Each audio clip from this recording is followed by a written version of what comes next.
The BMW X1 in its second generation is a vastly different car than its predecessor. For starters, the new X1 is more SUV now. Unlike the last car, which often got derided as a station wagon because of its shape. It also never made it to India in its AWD avatar, and the interiors were nothing special, and often got the cramped tag.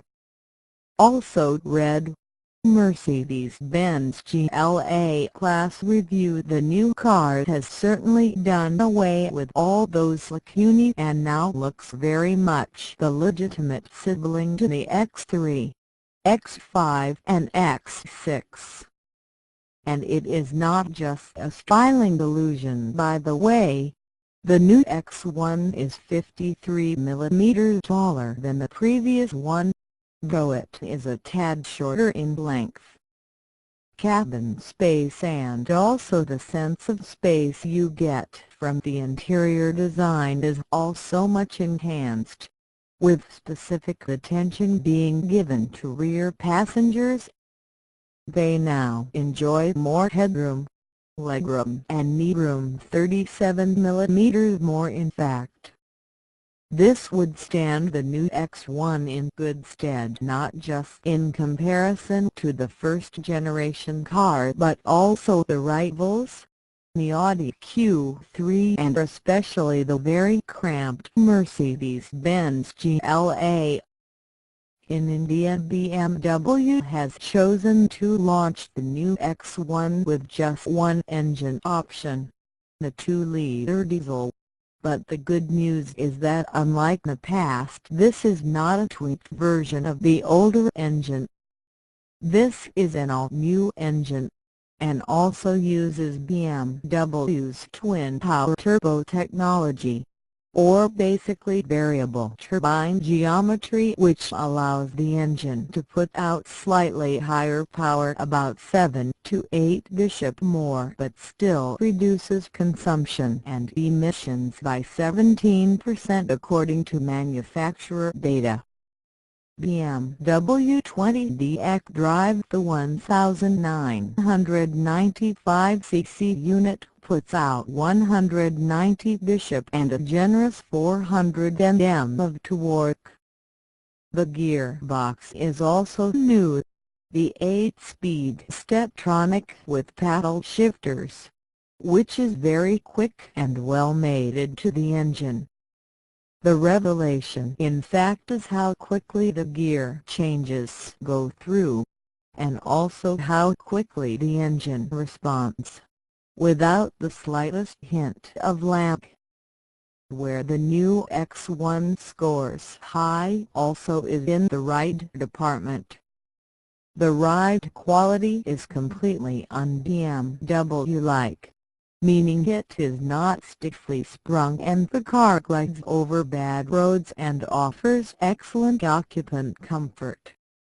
The downside of all this, though, handling suffers, and so unlike the first Gen X1, which was very confident going into sharp corners and hard turns, the new car is less enthusiastic by comparison. That brings me to the real big change on this car. The first X1 was based on the previous 3 Series station wagon chassis and shared that car's rear-wheel drive platform. The new one sits on the new front-wheel drive architecture platform from the BMW Group, a major change from the B variant company. The platform is also used by the new Mini hatch and the 2 Series Active/Grand Tourer.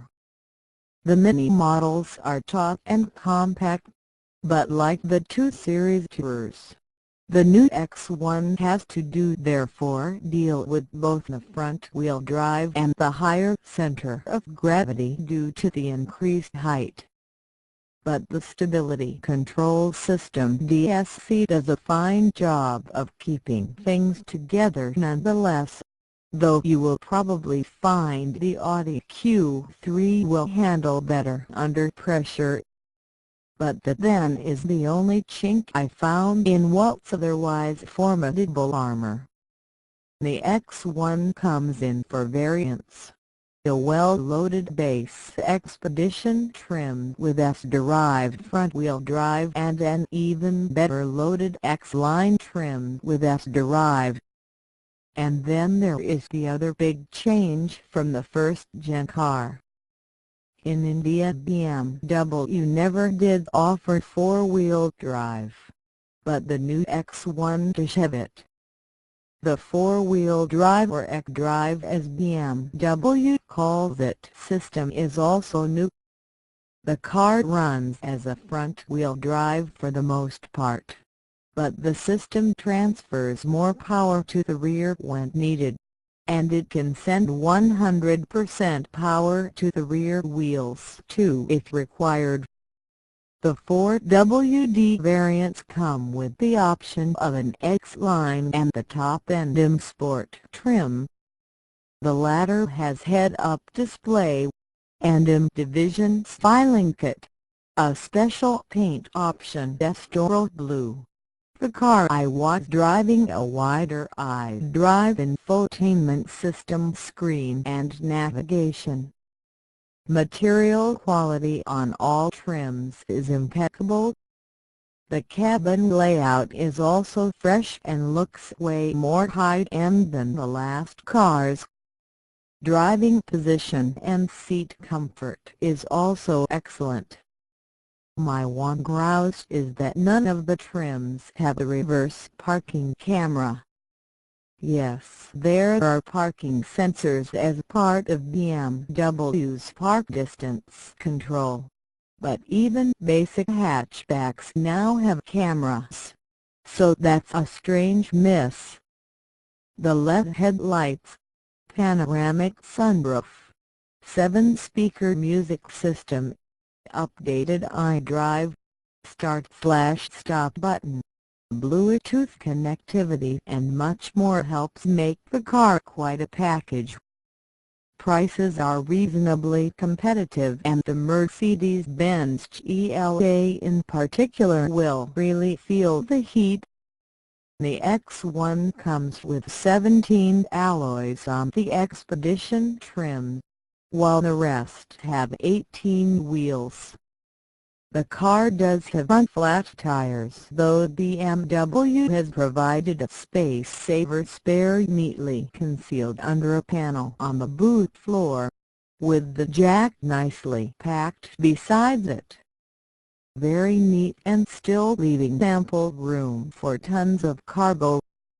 At 505 liters the boot is 85 liters bigger than the old X1 and also just as much bigger than the Audi Q3's boot. The rear seats can be folded down to get even more luggage space at the touch of a button in the boot. Very nicely done too. The X1 has 6 airbags, ABS, DSC, dynamic traction control, and hill descent control. BMW X1 front fascia. BMW is promising class-leading mileage of 20.68 km/l, which as I said is 17% more than the previous diesel X1's fuel efficiency. Prices range from $29.90 lakh to $39.90 lakh ex-showroom. The petrol X1 will arrive by the middle of the year, or at best just before the festive season. That will in all likelihood be the S-derived 20i, which is a front-wheel drive, 2-liter, 190 to be shipped petrol, which means we won't get the